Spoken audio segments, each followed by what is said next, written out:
Friend success એકેડમીમાં આપ સૌનું સ્વાગત છે। આજે આપણે જોઈશું 2019નો દાખલો। એમાં એ શ્રી રોબોટ જે વિદેશી નાગરિક છે, નીચે આપેલી વિગતો પરથી 2018-19ના પાછલા વર્ષ માટે તેમના રહેઠાણનો દરજ્જો નક્કી કરો। એ ભારત કઈ તારીખે આવે છે અને કઈ તારીખે ભારતમાંથી બહાર જાય છે તેની તારીખ આપણને આપેલી છે। પ્રથમ આગમન આપેલું છે 20/4/2015 અને ત્યારે બહાર જાય છે 1/7/2015ના। દ્વિતીય બીજી વખત આગમન કરે છે 1/1/2016માં અને પાછા બહાર જાય છે 30/9/2018માં। ચલો આપણે ગણતરી કરીએ। સૌથી પહેલા આપણે ગણતરી કરશું 2015-16 માટે, જેમાં કઈ તારીખ થાવે તો કે 1/4/15 થી 31/3/16 સુધી। હવે કઈ તારીખે આગમન છે એણે કીધું છે કે એપ્રિલમાં આગમન કરે છે, એટલે કે એપ્રિલ, પછી May, June, July, August, September,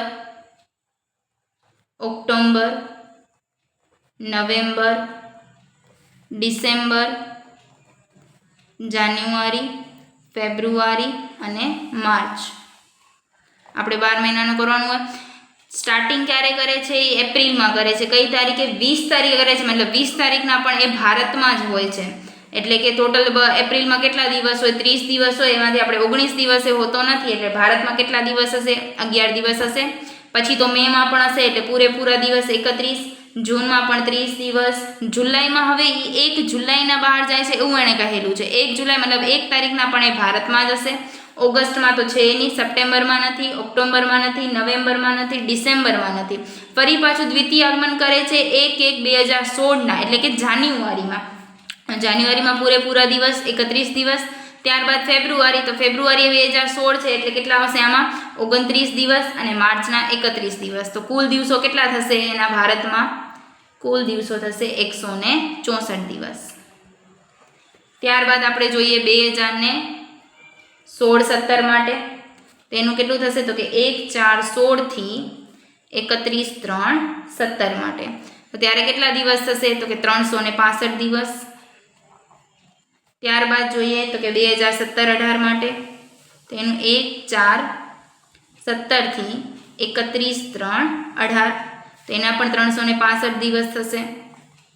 ત્યારબાદ આપણે જોઈએ 2018-19 માટે, 1/4/18 થી 31/3/19 માટે। તો 1/4/18 થી 31/3/19 માટે તો પાછું આપણે જોઈએ તો કે એપ્રિલ, પછી મે, જૂન, જુલાઈ, ઓગસ્ટ અને સપ્ટેમ્બર। હવે એપ્રિલમાં કેટલા દિવસ હોય તો કે 31 દિવસ, મેના 31 દિવસ, જૂનના 30 દિવસ, જુલાઈના 31 દિવસ, ઓગસ્ટના 31 દિવસ ને સપ્ટેમ્બરના 30 દિવસ। તો કુલ કેટલા દિવસો થશે તો કે 183 દિવસ। મતલબ પાછલા વર્ષમાં કેટલા દિવસો થશે તો કે 183 દિવસ। હવે આપણે જોઈએ રહીશની શરતો। તો કે રહીશની શરતો શું હતી? પહેલી શરત હતી એની કે પાછલા વર્ષમાં 182 દિવસ કે તેથી વધુ। તો પાછલા વર્ષમાં આપણે જોયું કેટલા હતા? 183 દિવસ થાય છે, એટલે કે હા, આ શરતનો લાગુ પડે છે। અથવા તમે બીજી શરત પણ જોઈ શકો છો કે પાછલા વર્ષમાં 60 દિવસ, તો 183 દિવસ છે એટલે એ પણ થઈ જાય છે। અને તેના અગાઉના 4 વર્ષમાં 365, તો તેના અગાઉના વર્ષમાં એક જ વર્ષમાં 365 થઈ જાય છે, એટલે એ પણ લાગુ પડે છે। આપણે પહેલી શરતનું જોઈ લીધું। ત્યારબાદ જોઈએ સામાન્ય રહીશની શરત। સામાન્ય રહીશ માટેની શરતો, તો એની શરત શું હતી તો કે પાછલા તેના અગાઉના 7 વર્ષમાં 730 દિવસ। તો તેના અગાઉના વર્ષમાં જોઈએ તો પહેલા વર્ષમાં 365 દિવસ છે, ત્યારબાદ તેના અગાઉના વર્ષમાં 365 દિવસ છે, અને ત્યારબાદ તેના અગાઉના વર્ષમાં 164 દિવસ છે। તો ટોટલ કેટલા થશે? 894 દિવસ। આપણને કેટલા જોઈએ છે? 730। આપણા પાસે કેટલા છે? 894, મતલબ શરત લાગુ પડે છે। તો આનો જવાબ શું થશે તો કે રહીશ છે અને સામાન્ય રહીશ પણ છે। સામાન્ય રહીશ છે। આની બીજી સામાન્ય રહીશની બીજી શરત પણ છે કે પાછલા તેના 10 વર્ષની અંદર એ 2 વર્ષમાં ભારતનો નાગરિક હોવો જોઈએ। તો આપણે ઉપર જોઈએ છીએ કે પૂરેપૂરા 2 વર્ષ એ ભારતનો નાગરિક છે, એટલે તો પણ આપણે સામાન્ય રહીશ કહી શકીએ છીએ।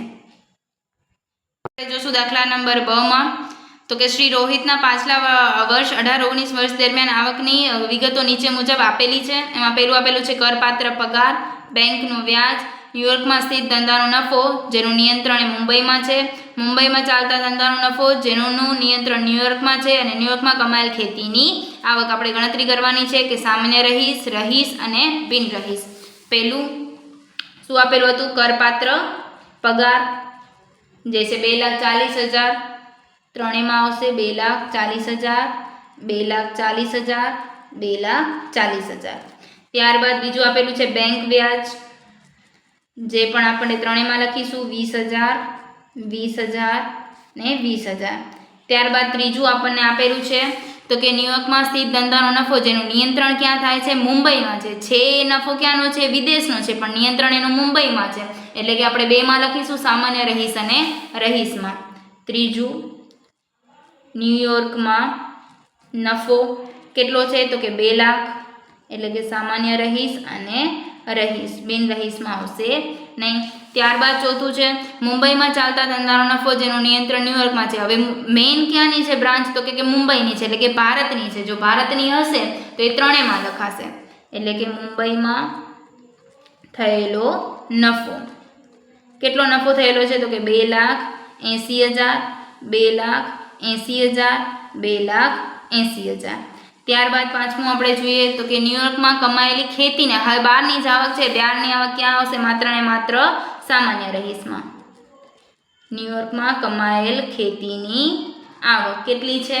તો કે 2,50,000, જે ક્યાં આવશે? ખાલી સામાન્ય રહીશમાં. હવે કુલ આની આવક ગણી લઈએ તો કે 2,40,000, 20,000, 2 લાખ, 2,80,000, 2,50,000, એટલે થશે 9,90,000.